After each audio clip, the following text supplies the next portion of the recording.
Então, vamos lá. A primeira coisa que eu quero passar para vocês, esse primeiro slide. O que nós queremos que você entenda como compreensão? Qual é o conceito de compreensão que eu quero que você entenda, tá certo? Aí já temos aí o nosso lema a ser respondido nesse curso. Entendes tu o que lês? Né? Isso é uma pergunta forte que o Felipe fez aquele eunuco, que estava lá lendo Isaías 53, né? Versículo 7. Entendes tu o que lês? Então, vamos lá. Compreensão, meu querido. O que é compreensão e o que nós queremos trabalhar com você sobre compreensão bíblica? Nosso primeiro momento vai ser sobre compreensão bíblica, tá certo? Então, compreensão. Veja bem, olha só o que eu quero que você entenda. Compreensão, tá? Preste bastante atenção. É o resultado final de uma pesquisa detalhada do texto. É o resultado final de uma pesquisa detalhada do texto. Por que é importante você entender isso aqui? É porque compreensão, gente, não é um ponto, não é um meio. Compreensão é o resultado final de uma pesquisa, de uma busca, de uma, vamos dizer assim, aprofundamento. Eu costumo entender compreensão como um bolo pronto. É um bolo pronto. Um bolo pronto, ele já tem a atração, dependendo das cores que foram colocadas, dos sabores que foram apresentados, como também ele tem todos os ingredientes. Ele é um bolo agora, mas ele tem trigo, ele tem fermento, ele tem lá os corantes e tantas outras coisas, ele se transforma em bolo.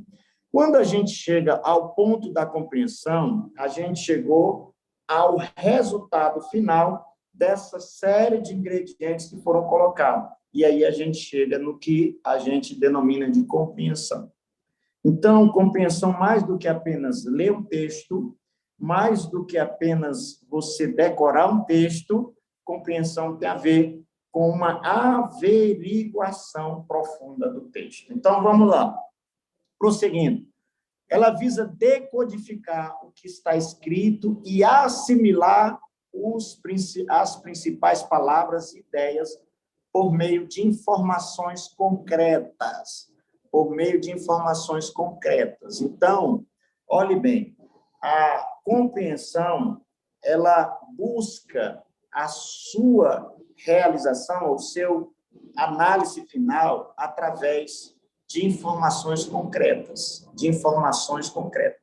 No caso da Bíblia, aonde é que nós temos as informações concretas que a decodifica, a esclarece, a expõe, a traz luz para nós? Tudo isso está na Bíblia.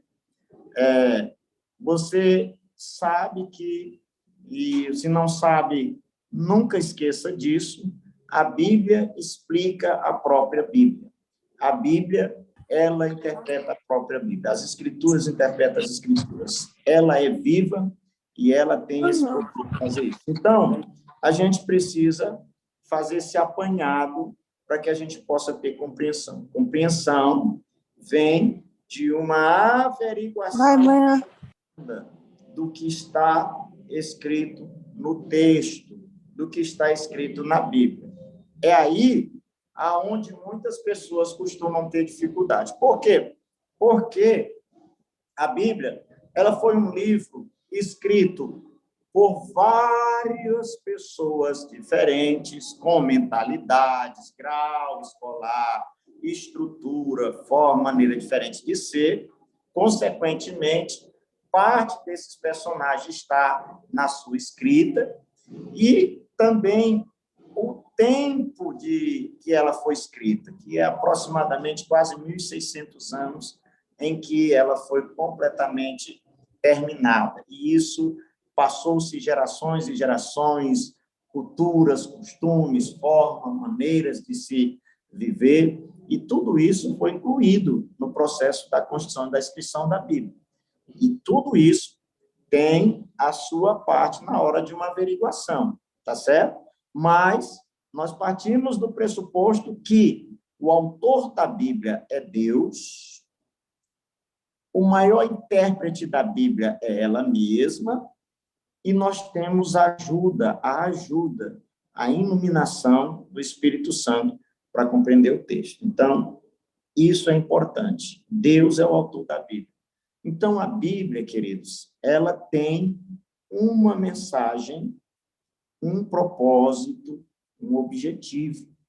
Encontrar isso já resolve muitos problemas para a gente compreender o texto, tá certo?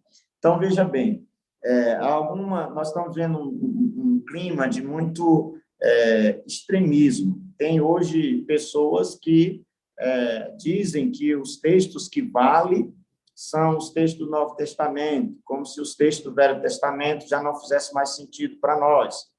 Outros já se debruçam demais no Antigo Testamento, na forma, no moldes, nos costumes operantes do Velho Testamento, e já quase deixa o Novo Testamento de lado.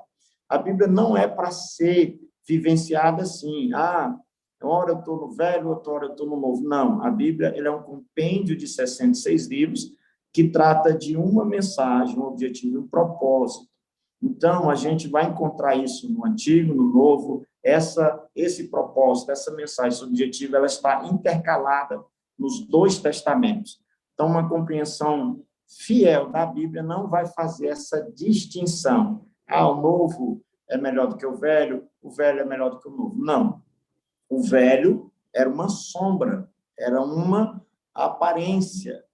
O Novo é a revelação, é a realidade, é a manifestação do que era sombra no Velho Testamento. Então, quando a gente olha para essa ótica, já traz uma luz para o nosso coração. Tudo bem? O propósito da compreensão é trazer clareza, consciência e uma nova mentalidade. Olha, nada mais poderoso do que uma mente iluminada, do que pessoas que adquiriram conhecimento, como o próprio Salomão, dos grandes escritores, os sábios, adquire sabedoria, porque ela é preciosa para a tua vida. Então, a Bíblia ela tem esse poder de trazer sabedoria, trazer conhecimento, trazer uma mentalidade nova. Então, aqui já vai ter que nos tirar aquela zona de que nós achamos que... Olha, gente, é importante eu dizer isso para vocês. Tem muitas pessoas que, nesse aspecto,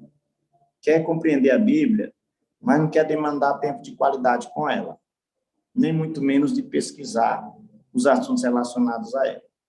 E eu quero te dizer uma coisa importante agora. Na compreensão do texto da Bíblia, se faz necessário leitura do texto, sim, mas faz necessário também uma meditação no texto. Ótimo. Mas, consequentemente, também se faz necessário uma averiguação, uma pesquisa do texto da Bíblia. E como a gente pode fazer isso, né? Já vou entrando aqui nos princípios, que a gente vai já começar. Mas, olhe bem, nós temos aproximadamente mais de 30 traduções da Bíblia. Nós temos mais de 30 traduções da Bíblia. Em que interfere as traduções na compreensão? Praticamente não há interferência. As traduções podem fazer uma ajuda, pode ajudar. Por quê? Porque as palavras no hebraico e no grego, os equivalentes dela em algumas línguas, como no português, não ficaram bem claros. Então, alguns tradutores conseguiram assimilar o máximo possível a essas linguagens, a linguagem do grego. Nós temos duas Bíblias em especial, que elas não são traduções, elas são, na verdade, interpretações, que é as paráfrases, nova tradução na linguagem de hoje, e a mensagem. Essas Bíblias não são consideradas traduções, elas são consideradas interpretações, elas já apresentam uma interpretação do texto.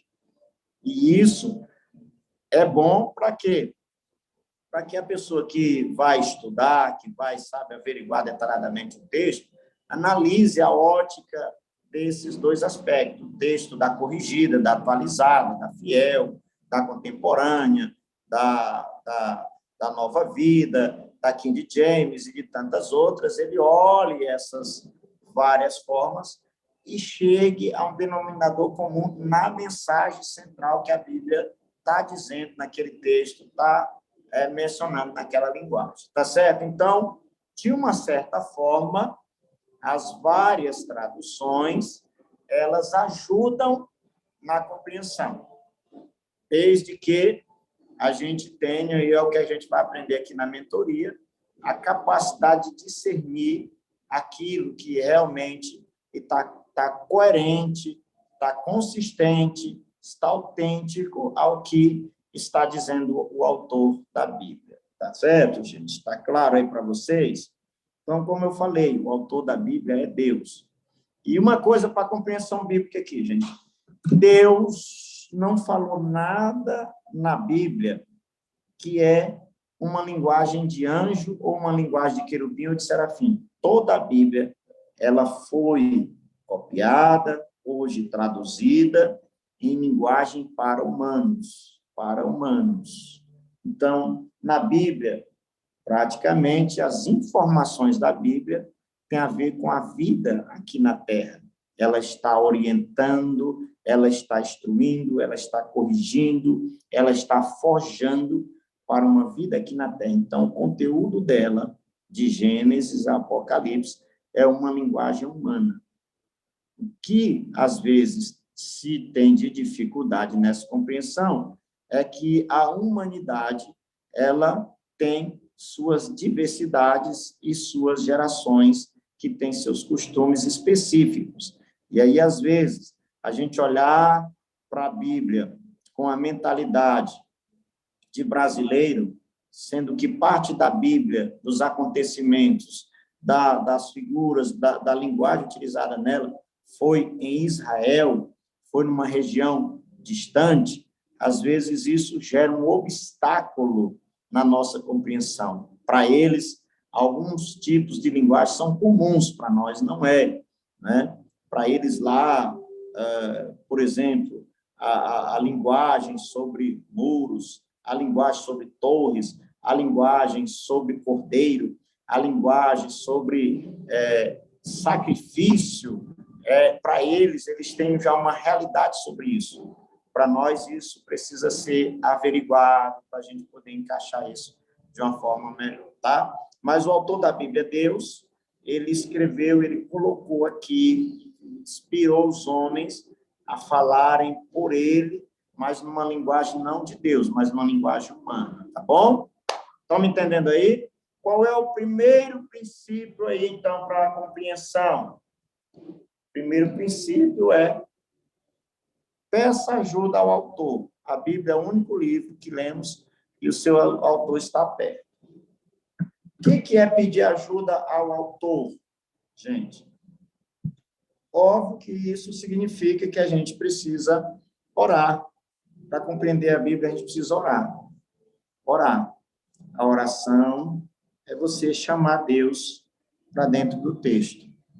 É você pedir ao Senhor, dizer, Deus, me ajude a compreender a tua palavra.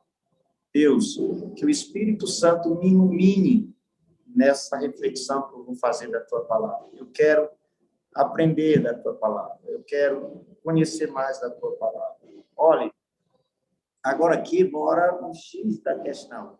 É que tem pessoas que elas preferem única e exclusivamente achar que Deus vai com isso revelar, explicar tudo que ele precisa apenas com oração e com o Espírito Santo. Quantas pessoas não crescem espiritualmente, não avançam espiritualmente? Por quê? Porque eles não buscam crescimento no conhecimento da palavra fora da oração e das revelações do Espírito. Para eles, a palavra é sagrada e só orar já revela tudo. Olha, a oração é importante, a oração é essencial. Sem oração, é muito difícil ter uma clara compreensão da Bíblia, mas a oração não é tudo.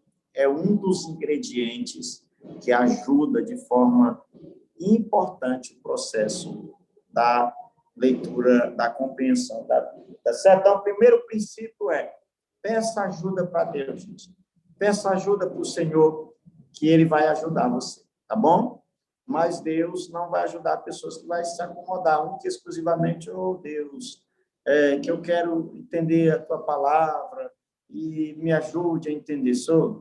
Eu vivi um período da minha vida em que eu achava que para compreender a Bíblia não precisava mais do que orar, subir monte, jejuar, isso era suficiente. E eu até questionava: para que seminário, para que teologia, para que estudar? Se o Espírito Santo está em mim, se eu oro, isso já é suficiente. Olha, queridos, não é o todo suficiente para a compreensão da Bíblia, apenas orar, jejuar, ler e buscar revelação. Não é, eu confesso para vocês. A Bíblia precisa disso. É essencial que se tenha isso. Uma boa compreensão parte de um coração quebrantado que busca em Deus essa direção, essa iluminação. Mas não é o todo, tá certo? Isso é parte, isso é um ingrediente da compreensão. O segundo ingrediente da compreensão: leia lenta e atentamente o texto, observando todos os seus sinais. Amém? Eu coloquei aqui uns aqui, observando todos os seus sinais. Isso é meditação, tá certo? Olha, tudo aquilo que a gente faz de forma meio apressada demais, corrida demais, a gente quase não consegue fazer a justa reflexão, a justa meditação. Por exemplo, quando eu me converti, em 93, eu li o Novo Testamento em uma semana. Do que eu assimilei desse Novo Testamento lido em uma semana? Pouca coisa. Foi importante? Foi. Mas ele, para aquele momento, me trouxe apenas o ar de que eu li a Bíblia, mas era uma leitura corrida, aquela loucura para ler. E muitos leem a Bíblia dessa forma, correndo demais ou agoniado demais, não consegue parar para ler a Bíblia com calma. Hoje, eu já não leio a Bíblia com aquela obrigatoriedade de cumprir uma tabela. Hoje eu tenho que ler 5 capítulos. Hoje eu tenho que ler 1 capítulo. Hoje eu tenho que ler 10 capítulos. Não, hoje, na minha experiência, eu já não leio a Bíblia mais com essa obrigatoriedade. Eu leio ela conforme vou tendo entendimento do texto. Então, às vezes, eu leio até 5 capítulos em um dia. Sim, porque aqueles capítulos estão contando histórias que precisam ser concluídas. Então, eu procuro ler as histórias completas, principalmente os livros de reis, de crônicas, que eles seguem histórias específicas, às vezes a respeito de um rei, às vezes a respeito de um certo período ali, de um reinado. Então, às vezes, eu sigo e leio todo esse contexto. Mas, às vezes, eu me reduzo a ler um versículo naquele dia e ali eu entro em um processo de assimilação, de meditação naquele versículo, esperando conhecer melhor esse versículo, tá certo? Isso é muito importante. Por exemplo, tem um versículo no Novo Testamento que uma vez ele me chamou muita atenção e eu parei nele para fazer uma reflexão profunda. Foi João, capítulo 1, versículo 29, quando João Batista olha para Jesus e afirma: eis aí o Cordeiro de Deus que tira o pecado do mundo.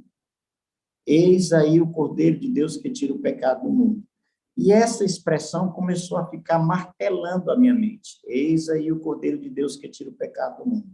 Eis aí o Cordeiro de Deus que tira o pecado do mundo. E aquilo ali passou a ficar remoendo na minha mente, ao ponto de que eu fui buscar uma realidade melhor desse texto. Eis aí o Cordeiro de Deus.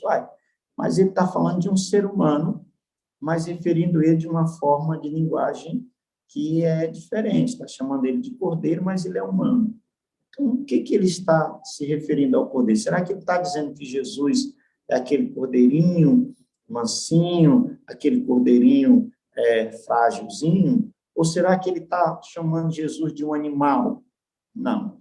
O término da minha reflexão chamou a seguinte conclusão: não, está dizendo que ele é um cordeiro cevado que vai morrer pelo pecado, que vai ser sacrificado pelo pecado. A parte aí dessa figura de linguagem está dizendo que ele vai morrer pelo pecado. Ele representa o cordeiro que anualmente é oferecido pelo pecado. Aí, opa, tá, tudo bem. Essa foi uma assimilação que eu tive, né? Dentre outras depois. Mas é assim que funciona, gente. A gente não pode, sabe, deixar a coisa seguir logo assim naquela... A gente, quando principalmente, nada, até recomendo, quando a gente é jovem, a gente acha que quantidade, às vezes, é que é o importante. Aí a gente diz, eita, eu li o Novo Testamento inteiro, eu li 10 capítulos por dia. Meu Deus, eu não questiono, não proíbo os jovens, as pessoas que vivem, fazem isso. Eu já vivi isso. Eu já vivi antes de eu ler a Bíblia 2 vezes, de eu fazer coisa dessa natureza. Já que era a minha grande realidade em torno de Bíblia, era produzir quantidade de leitura. Eu li tanto, foi bom. Então, a realidade, gente, para uma boa compreensão, a pessoa pode ler até 10 capítulos por dia, mas às vezes pode ser que ela vai ler apenas um versículo, e aquilo ali vai fazer toda a diferença. Lá no Salmo 1, o salmista deixa bem claro que, né, a chave é meditar na lei do Senhor. Meditar na lei do Senhor. E esse meditar na lei implica em você parar dentro daquele texto, dentro daquele conteúdo, e fazer uma reflexão, fazer uma análise com mais detalhe daquela situação. Estão me entendendo aí, gente? Terceiro princípio de compreensão: faça uma conexão com o seu ouvinte original, gente. Nós jamais vamos ter uma compreensão clara da Bíblia sem conectar ela direto com o seu ouvinte ou seus ouvintes original. A quem aquele texto foi escrito, para quem? Essa é uma chave importante. A gente precisa conectar esse texto ao seu ouvinte original. Olhe bem, a Bíblia ela não foi escrita, sabe, para brasileiros como eu e você, para maranhenses, para sailanenses como eu e você. Ela foi escrita especificamente, diretamente a pessoas específicas. Por exemplo, o Antigo Testamento foi escrito como a história da humanidade, mas em específico a história de a nação de um povo, que é os hebreus, os israelitas, os judeus. Para eles, e dentro desse aspecto, a Bíblia foi escrita. O Novo Testamento já vai começar a fazer uma abrangência, mas nessa abrangência ele vai falar com quem? Vai ter Mateus, que escreveu aos judeus, né? Aos judeus, por isso ele apresenta Jesus como rei dos judeus. Já Marcos vai escrever aos, vamos dizer assim, romanos, já vai apresentar Jesus como servo, aquele que veio para servir. Já Lucas, ele vai apresentar a um amigo, né? Lucas, um médico que não era judeu, o único que não era judeu, e ele já vai apresentar Jesus de uma forma como filho do homem, como aquele que veio para salvar não apenas ao judeu. Então, ele escreve a Teófilo, o amigo, que se considera também uma pessoa de graduação como a dele, boa, de médico ou algo semelhante, e aí ele escreve a ele, Lucas. Então, ali o texto já vai trazer uma mensagem mais abrangente, mais global. Por quê? Porque a figura que foi destinada ao texto é uma figura não judeu, é uma figura não hebreu, é uma figura não israelita, tá certo? Aí nós começamos com João, que João já é considerado o evangelho universal, mas uma pitada ainda de judaísmo, porque João era judeu, mas ele começa a rasgar essa dimensão interna e começa a dizer, ó, o Filho do Homem veio para os que eram seus, os seus não os receberam, agora todos que o receberem têm o poder de serem feitos filho de Deus. Então, agora nós vimos, ele era o Verbo se fez carne, habitou entre nós, vimos a sua glória, agora como do unigênito do Pai. Então, dentro desses aspectos, é que a gente vai tendo aí uma conexão com o seu ouvinte original. Então, se nós vamos ler um texto de Romanos, nós temos que entender que ele foi escrito aos romanos, à igreja, aos irmãos que haviam em Roma, por isso vai ter coisas específicas, vai ter figura de linguagem específica, vai ter costumes específicos, vai ter maneiras específicas de um povo que vivia como cristão em Roma. Mas esse texto pode ser também partilhado para mim, tá certo? Para mim, desde que eu respeite essa conexão. Uma vez que eu faça essa conexão com o seu ouvinte original, e olha, irmãos, eu vou lhe dizer uma coisa, aqui tem um ponto, um nó na situação. Pela falta dessa conexão com o ouvinte original, que hoje tem muita gente fazendo coisas que a Bíblia mandou pessoas fazerem, mas naquele momento, naquela situação, que ela não mandou para nós fazer. Então, a falta de uma compreensão faz a gente repetir, sabe, determinadas direções claras de Deus para uma pessoa, para um povo, para um momento, sem ser na direção de Deus. Isso é uma repetição. Olha, gente, preste bastante atenção. No contexto da Bíblia, você não vai ver Deus, principalmente em questão de direções específicas, repetindo comando, repetindo forma de realizar o seu propósito. Pode olhar de Gênesis Apocalipse. Para Noé, ele mandou construir uma arca. Para Abraão, ele já mandou sair da terra dele. Para Moisés, ele já mandou libertar o povo. Então, para Davi, ele mandou consolidar as tribos e a nação.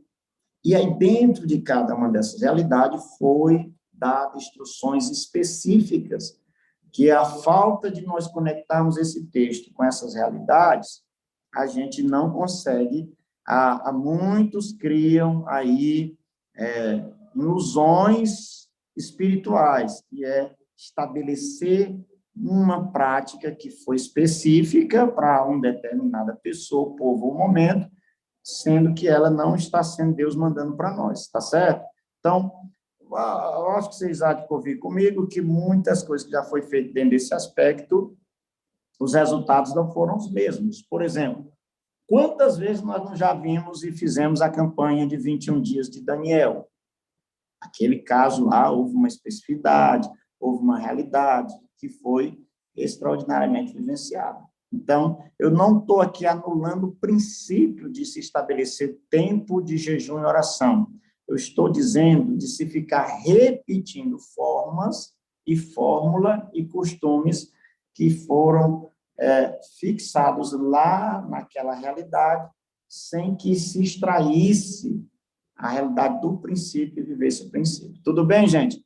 Então, conexão com o original. Eu tenho uma compreensão boa quando eu faço uma conexão com o ouvinte original, com a realidade original, com o costume original.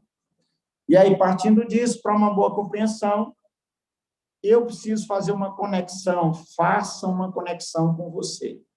Aí, irmãos, aqui já requer uma boa compreensão. Aqui o ingrediente do bolo já precisa ser bem arrojado. É aquela chave que vai fazer a diferença. E eu começo dizendo nesta noite para você o seguinte: qual tem sido a sua extração do texto para que se tenha conexão com você? Uma é nós conectarmos com o ouvinte original, e a outra é conectar esse texto com a nossa realidade. Numa compreensão da Bíblia, todo o texto da Bíblia, ele me leva a uma conexão com o meu com o ouvinte original, mas ele também me leva a uma conexão comigo, porque a Bíblia, ela foi escrita para o ser humano, ainda que ela tenha especificidade de uma determinada pessoa e momento, mas ela foi escrita para o ser humano em toda a sua realidade, em todo o tempo. Agora, irmãos, não é tão fácil a gente conseguir extrair, fazer a conexão do texto, tá certo? Da Bíblia, para a nossa realidade. Aqui gera-se muito conflito, gente se mergulha em circunstâncias que a Bíblia não tem nada a ver, nunca mandou que se fizesse, que se operasse daquela forma e daquela maneira. Então, a gente precisa fazer a conexão. Isso aqui é ponto básico da nossa história de fé. Quando eu estudei na classe de catecúmenos, pastor Edivaldo aí, nosso bom batista, vai lembrar disso aí, eu aprendi uma orientaçãozinha. Todo texto da Bíblia você tem que extrair 3 lições importantes. Número 1, quem é Deus? Número 2, o que está falando a respeito do caráter humano? E número 3, o que está falando em torno de devoção. Todo texto ele tem esses princípios para mim, para a minha vida. Então, quando eu olhar para ele, opa, o que ele está falando de Deus? Deus é isso aqui nesse texto. Opa, o que ele está falando da moralidade de Deus que tem a ver comigo, com a minha moralidade? Opa, eu não estou encaixado, ele falou isso aqui, e eu estou falho nessa realidade moral, opa, aqui eu estou bem nessa qualidade de justiça, eu estou bem nisso aqui e tal. O texto sempre vai provocar isso em mim. E, por fim, todo texto vai me levar a um tipo de devoção, a uma orientação devocional. Certinho, gente? Sem ser repetitivo, isso aqui é muito importante, sem especificamente repetir aquilo que está sendo claro e específico para as pessoas lá. Ok, gente? Tudo bem aí? Deixa eu olhar para vocês aqui, como é que está aqui aí. Povo de Deus aí, aprendendo, gente. Vocês não serão mais os mesmos depois disso aqui, eu tenho certeza. Eu tenho plena certeza que o negócio aqui vai ser arrojado, tá bom? Por que isso é importante, gente? Porque hoje nós estamos vivendo um problema grave no contexto da Bíblia. Qual é o problema grave? Prolexia. Você sabe o que é isso? Excessos de palavras que não fazem o menor sentido e que não causam maior efeito e que não vai resolver nada da vida humana. A gente acumula nossa mente, a gente enche nossa mente de coisas que não vão gerar o que Deus quer para nós. Ou seja, a gente foca no aspecto fórmula, regra, em vez de focar no princípio.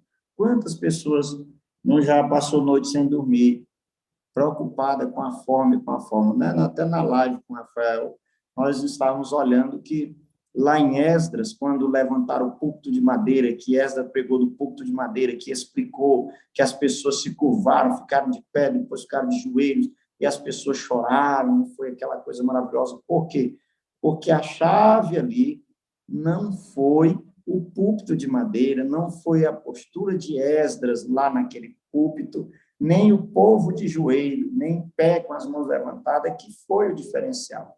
O diferencial ali foi que eles ouviram e ele foi explicado detalhadamente o texto e eles, então, corresponderam com quebrantamento, com choro, com algo dessa natureza. Só que, se nós formos analisar, hoje em dia, como o próprio pastor Rafael falou, a igreja pegou mais aquele costume, ou aquele ato do púlpito de madeira, do dobrar o joelho, do fazer essas coisas como algo a ser repetido, como aquilo fosse o segredo do quebrantamento, da reverência, do contato com a presença de Deus, quando, na verdade, o princípio ali por trás daquela situação foi todos terem entendido.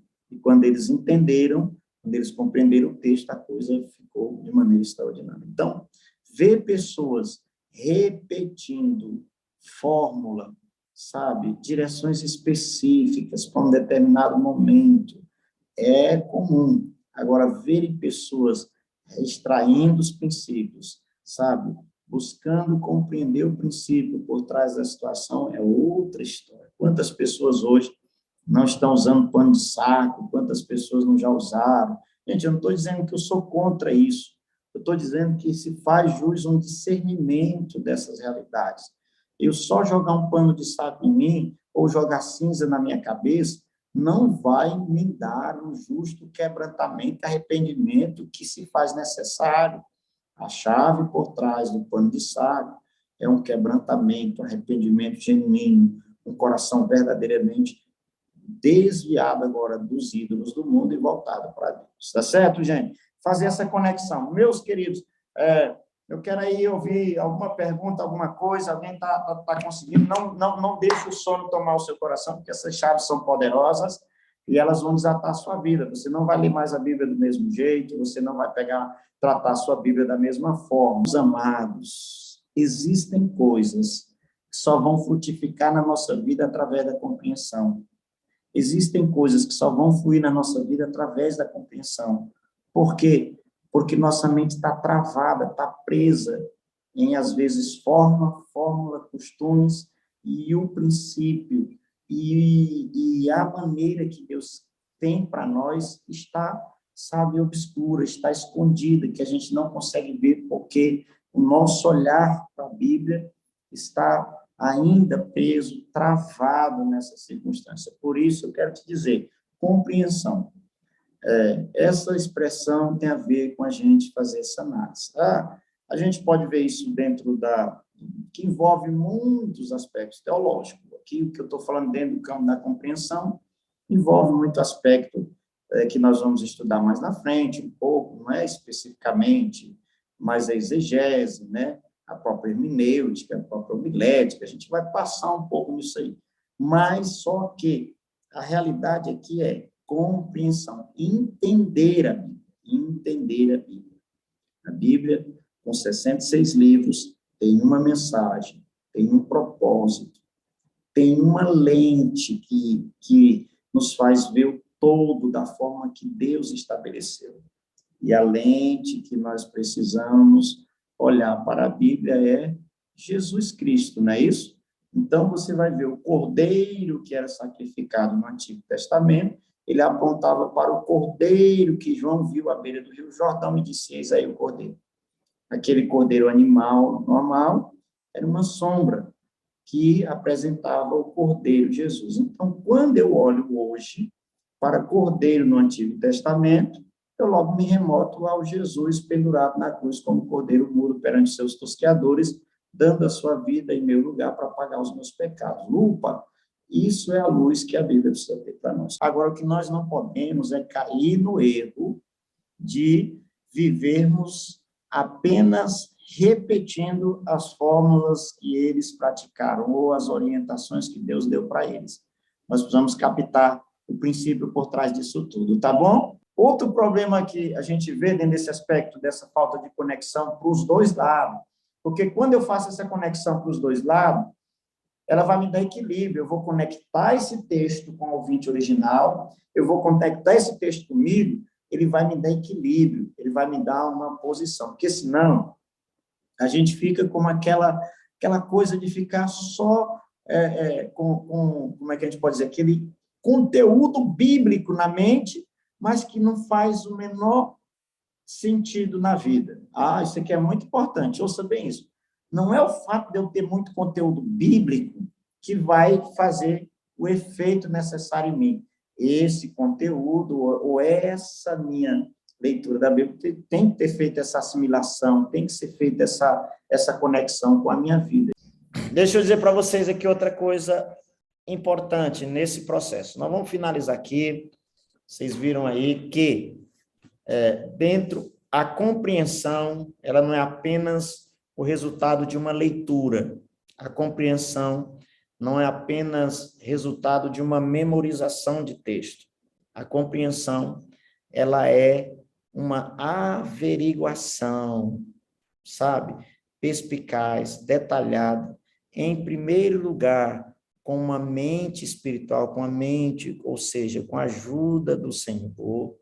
Depois, com uma, vamos dizer assim, persistência em detalhes do texto, em ler o texto com atenção, sabe? Ler o texto com tranquilidade. Muitas pessoas não compreendem a Bíblia também porque não conseguem respeitar a própria língua que o texto está escrito, as regras, os sinais da língua que está escrito, né? Tem gente que vai comendo as vírgulas, comendo os pontos, vai passando por cima. Então, a gente precisa ter esse cuidado. Isso é espiritual. Vocês viram que na nossa mentoria aqui, gente, está vendo sempre um ponto de equilíbrio? Eu preciso da oração, mas eu preciso da leitura, do natural, de entender texto, de ver as palavras, de observar os detalhes das palavras, certo? Ok? A nossa mentoria vai pondo sempre um equilíbrio. Outra coisa, a nossa mentoria, vamos fazer uma conexão com o texto original, mas vamos aprender a fazer uma conexão conosco, com a minha vida, com a minha realidade, com o meu momento.